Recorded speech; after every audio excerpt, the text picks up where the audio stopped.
நாயக நிகழ்ச்சியில் கடந்த வாரம் நம் தமிழ்நாட்டைச் சேர்ந்த முன்னாள் மத்திய அமைச்சர் ப. சிதம்பரம் குறித்து பார்த்தோம். இந்த வாரம் நம் மாநிலத்திலிருந்து 2000 கிலோமீட்டர் தாண்டி அமைந்துள்ள சிக்கிம் மாநில தலைவர் ஒருவர் குறித்துதான் பார்க்க போகிறோம். அவர் சிக்கிமின் முதல்வராக நீண்ட காலம் பொறுப்பு வகித்தவர். அது மட்டுமல்ல, இந்தியாவிலேயே ஒரு மாநில முதல்வராக அதிக ஆண்டுகள் பதவி வகித்தவர். சிக்கிமின் கல்வி வளர்ச்சிக்கு காரணமானவர்.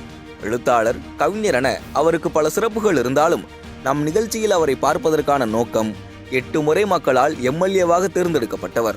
கிட்டத்தட்ட 25 ஆண்டு காலம் சிக்கிமின் முதல்வராக இருந்த பவன்குமார் சாம்ப்லிங் தான் அவர். அந்த வகையில் சிக்கிமின் முன்னாள் முதல்வர் பவன்குமார் சாம்ப்லிங் யார்? அவரது அரசியல் பயணம் எத்தகையது? விரிவாக பார்ப்போம்.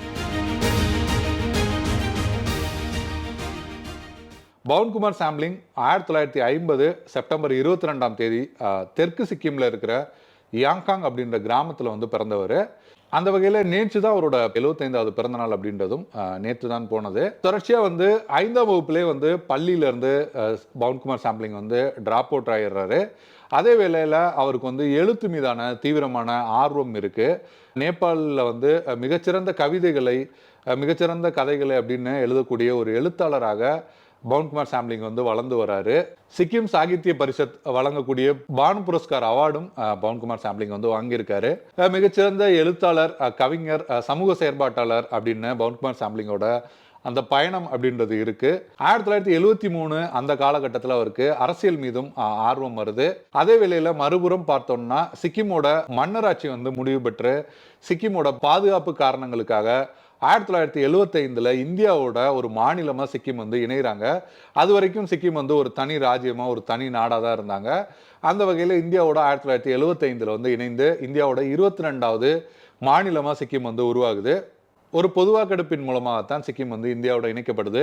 பெருவாரியான மக்கள், கிட்டத்தட்ட ஒரு 90% அதிகமான மக்கள் இந்தியாவோட போகணும் அப்படின்ற தங்களோட விருப்பத்தை தெரிவிக்கிறாங்க.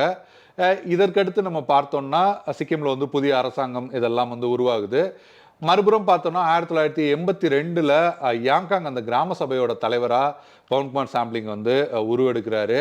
தொடர்ச்சியாக பார்த்தோம்னா 1985 நார்பகதூர் பண்டாரி அவரோட சிக்கிம் சங்கார பரிஷத் கட்சியில் இணைந்துதான் பவன்குமார் சாம்ப்லிங் தேர்தலை சந்திக்கிறாரு.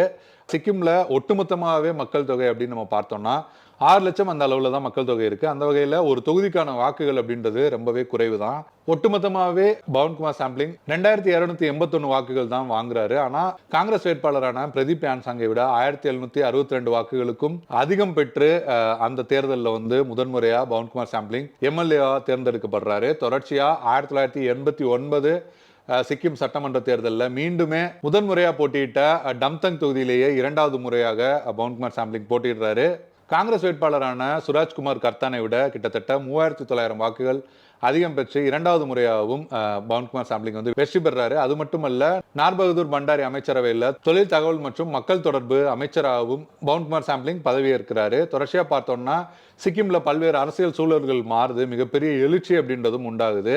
அந்த வகையில் தான் ஏற்கனவே இருந்த சிக்கிம் சங்காரம் பரிஷத் அந்த கட்சியிலிருந்து விலகி சிக்கிம் ஜனநாயக முன்னணி அப்படின்ற ஒரு கட்சியையும் பவன்குமார் சாம்ப்லிங் 1993 மார்ச் 4ஆம் தேதி தொடங்குறாரு. அதனைத் தொடர்ந்து நடைபெற்ற 1994 சட்டமன்ற தேர்தலில் மீண்டும் டம்தங் தொகுதியில் போட்டியிடுறாரு பவன்குமார் சாம்ப்லிங்.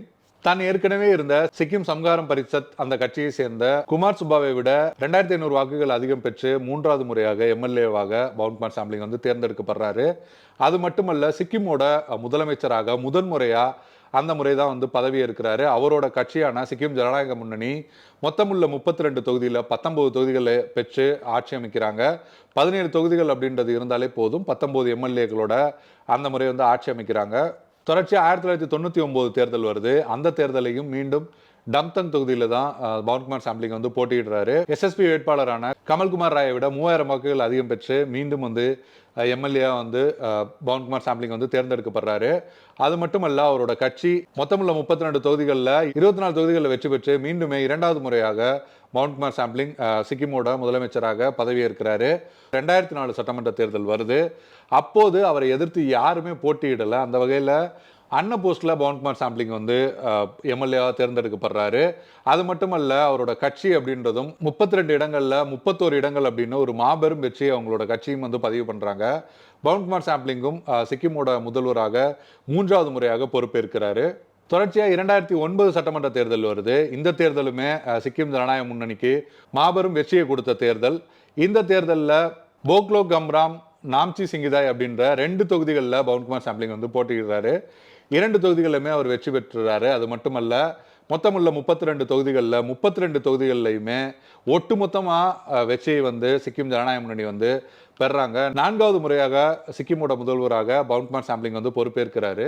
2013 அந்த காலகட்டத்தில் பவன்குமார் சாம்ப்ளிங் மீது அவரோட கட்சியை சேர்ந்த பிஎஸ் கோலே அப்படின்ற அமைச்சர் தொடர்ச்சியான குற்றச்சாட்டுகளை வந்து முன்வைக்கிறாரு.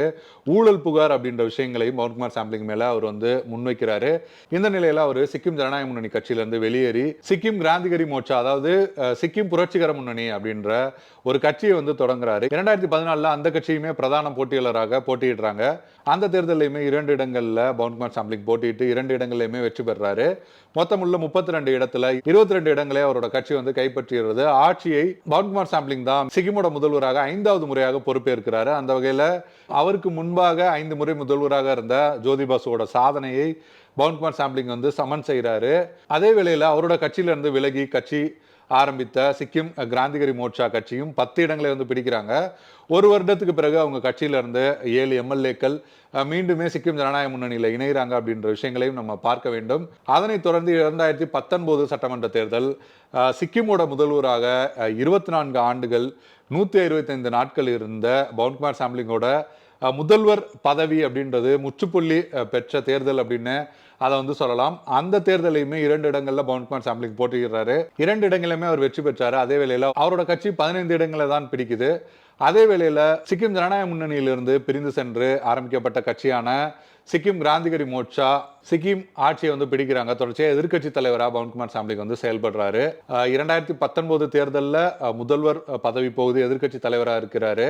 அதே வேளையில் 2024 சட்டமன்ற தேர்தல் அப்படின்றது ஏறக்குறைய பவன்குமார் சாம்ப்ளிங்கோட சிக்கிம் ஜனநாயக முன்னணியோட அரசியல் வந்து ஒரு முடிவுக்கு வந்த ஒரு தேர்தலாகத்தான் பார்க்கப்படுது. காரணம் என்னன்னா, 2 தொகுதிகளில் போட்டியிட்ட பவன்குமார் சாம்ப்ளிங் 2 தொகுதிகளையுமே தோல்வியை வந்து தழுவுறாரு. அவரோட கட்சியும் 32 இடங்களில் போட்டியிட்டு ஒரு இடங்களில் கூட வெற்றி பெறல. நம்ம ஏற்கனவே பார்த்த மாதிரி சிக்கிம் கிராந்திகரி மோர்ச்சா 2வது முறையாக சிக்கிம்ல வந்து ஆட்சி அமைக்கிறாங்க.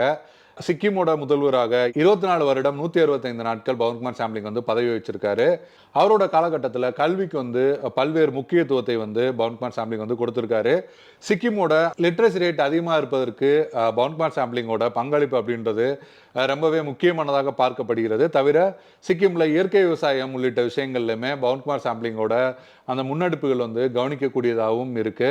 கவிஞர், எழுத்தாளர், சமூக செயற்பாட்டாளர், அரசியல்வாதி, 24 ஆண்டுகள் முதல்வர் அப்படின்னு பவன்குமார் சாம்ப்ளிங்க்கு பல்வேறு முகங்கள் இருக்கு. அவரோட உரைகள் கூட சிக்கிமின் கனவுகள் அப்படின்னு புத்தகமாகவும் வந்து வெளிவந்திருக்கு. தொடர்ச்சியாக கிட்டத்தட்ட 25 ஆண்டுகள் முதல்வராக இருந்தவர் 5 ஆண்டுகள் எதிர்க்கட்சி தலைவர், அதற்கு பிறகு எம்எல்ஏ கூட இல்லாத சூழல் அப்படிங்கிறது அவரோட அரசியல் வரலாற்றில் மிகப்பெரிய உச்சத்துக்கு சென்ற அதிலிருந்து கீழிறங்கிய ஒரு நிலையாகத்தான் வந்து பார்க்கப்படுது. அதே வேளையில் சிக்கிம் மக்களால் கிட்டத்தட்ட 8 முறை எம்எல்ஏவாக பவன்குமார் சாம்ப்ளிங் தேர்வு செய்யப்பட்டிருக்காரு. அதில் 2 முறை 2 தொகுதிகளில் அவர் வந்து வெற்றி பெற்றிருக்காரு.